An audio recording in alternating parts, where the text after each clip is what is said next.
Hey everybody, Edo here, and this little game is Pocket Ops, live on Kickstarter now by Brandon Beran and published by Grand Gamers Guild. And, you know, it's a little bit like advanced Tic Tac Toe, but they have some interesting things going on here. And so I, for one, still play Tic Tac Toe with my kids all the time. And so the idea of playing it a little differently was interesting to me. I checked it out, and I do think it's an interesting little game. It's pocket, it's small, but let me take you through it quickly. Hey, there's a grid, much like a tic-tac-toe board, and there's 9 spots, and each player is trying to get 3 in a row, horizontally, vertically, or diagonally.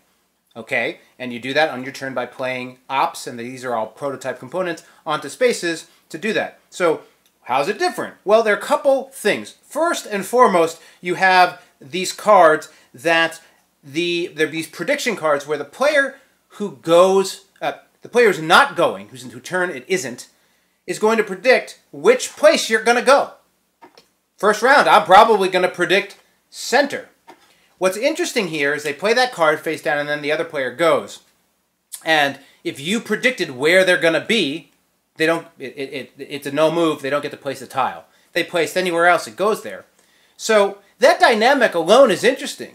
That dynamic of like, well, does he think that I think that he thinks that that piece, and it works and it makes it for interesting. Sometimes it's like, well, of course you're going to block the place I'm going to go, but it changes the dynamic a little bit. I wouldn't say it blew my mind, but I thought it was interesting. The next little bit is they have these special units, and the special units, there are 5 of them.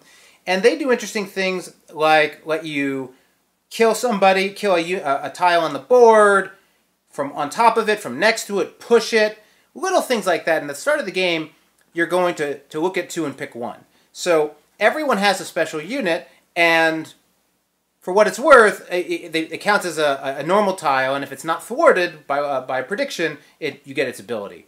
Therein, again, letting you have a broader move set than you would normally have with just placing it. So it makes predicting it harder.